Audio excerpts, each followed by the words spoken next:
Eu me recuso a comprar um imóvel esse ano e nos próximos um ano e meio. Mas calma, eu vou te explicar por que eu tô tão indignado e talvez, depois de assistir esse vídeo, você também fique. Bora pro vídeo.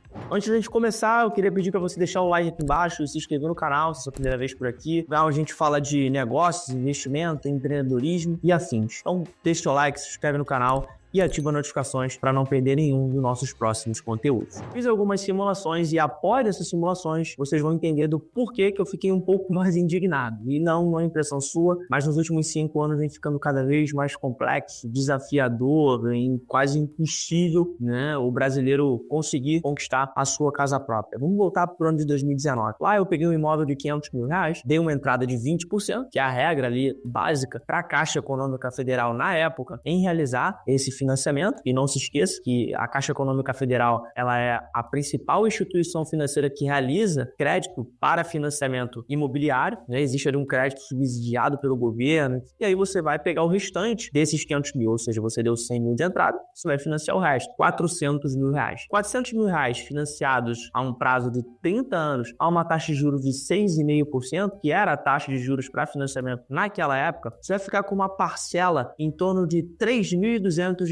E vale lembrar, existe uma regra do Banco Central que não permite ou dificulta a aprovação desses financiamentos pelas instituições financeiras, pelos bancos, por exemplo, que ela não pode onerar até 30% da renda mensal familiar em uma parcela de um financiamento. Um exemplo, se você ganha R$10 mil, você não pode gastar, teoricamente, mais do que R$3 mil em uma parcela de financiamento ou com moradia. Naquela época, para você pagar uma parcela de R$3.200 para poder conseguir quitar esse financiamento ao longo do tempo, você deveria ter uma renda, naquela época, de R$10.800. Lembrando, a renda familiar ela pode ser composta ou por uma única pessoa, ou você pode entrar com um cônjuge ou algum familiar para poder fazer essa complementação de renda. Ou seja, naquela época, você deveria ter uma renda ali de em torno de R$10.800 a R$11 mil para conseguir fazer, né, essa aquisição lá em 2019. 6 anos atrás. Porém, a gente está em 2025 e não em 2019. Quais são as condições de hoje? Primeiro, a gente tem que corrigir o valor do imóvel de 500 mil lá atrás para hoje, né? Esse imóvel ele se valorizou. E na média, eu peguei ali o índice FIPZAP, que mede a valorização dos imóveis no Brasil. Nos últimos 5/6 anos, os imóveis no Brasil tiveram uma valorização de cerca de 30%. Pedro, mas meu tio comprou um imóvel no litoral catarinense e o imóvel subiu 300%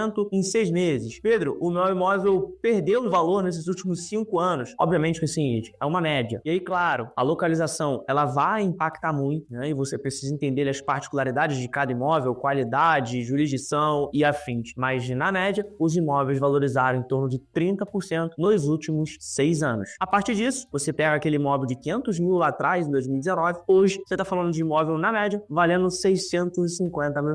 Qual o cenário para eu financiar esse imóvel hoje? Poxa, Pedro, eu preciso dar uma entrada de 20%, né? E aí sim eu consigo financiar o resto. Errado. Porque a Caixa, no ano passado, no final de 2024, ela alterou as regras para financiamento. E agora você precisa dar uma entrada de 30%. Sim, uma entrada ainda maior para conseguir financiar o resto, ou conseguir entrar na aprovação para financiar o restante do valor. Ou seja, para você dar uma entrada nesse imóvel de R$650 mil hoje, você precisaria dar uma entrada de R$195 mil. Quase o dobro do nosso primeiro exemplo. E tinha muita gente que estava juntando grana ao longo do tempo, né, fazendo reserva, construindo patrimônio para poder dar uma entrada e foi pego ali, infelizmente, de calças curtas. Hoje, acaba que fica muito mais difícil a essas pessoas, ou o acesso ele ficou mais restrito para as pessoas conseguirem realizar o sonho da casa própria. Tá bom, Pedro, eu tenho esses 195 mil, consigo o dinheiro de entrada, vamos financiar o resto. Dá uma entrada de 195 mil, sobra em torno de R$450 mil para a gente financiar. Só que, na hora que você vai financiar, a taxa de juros que incide não é mais de 6,5%, como lá em 2019. Agora a taxa está em torno de 11% para o financiamento. E isso faz uma baita diferença. Então, se você financiar R$450 mil a 11% pelos mesmos 30 anos, você vai sair de uma parcela de cerca de R$3.200, no primeiro exemplo, e vai para uma parcela de R$5.200.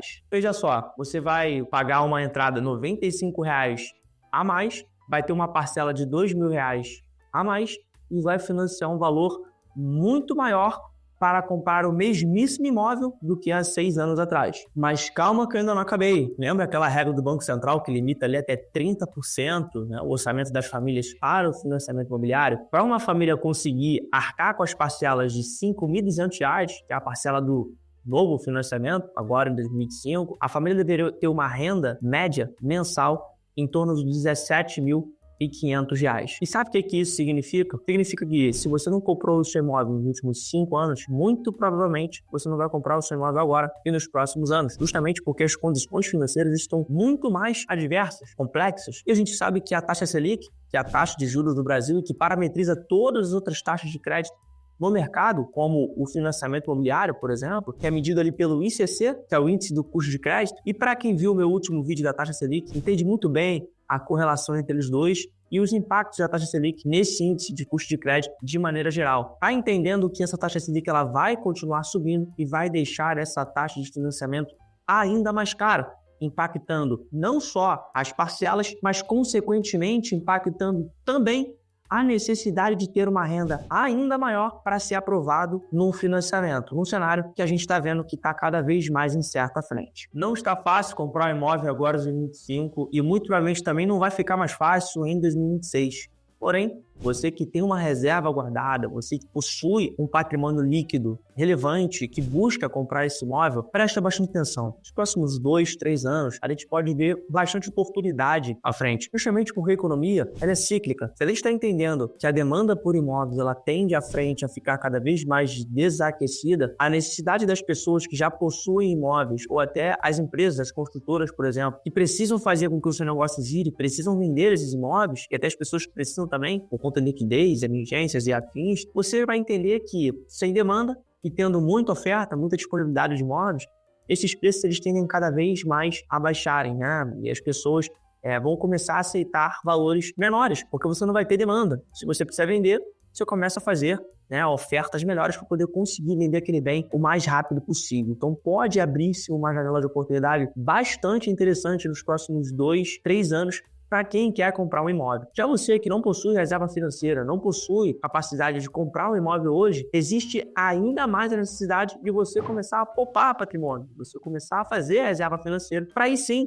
quando aparecer uma oportunidade, você conseguir aproveitá-la da melhor maneira possível. E caso você queira montar um projeto, um estudo de viabilidade econômica para aproveitar esse ciclo de médio prazo à frente, cerca de 2, 3 anos, para realizar uma aquisição com segurança financeira e jurídica, me manda uma mensagem aqui embaixo. Vai ser um prazer poder ajudar você e a sua família. E no mais, eu vou ficando por aqui. Espero que esse vídeo tenha sido engrandecedor para você. Se foi, deixa o like, se inscreve no canal e compartilha com quem possa se beneficiar dele também.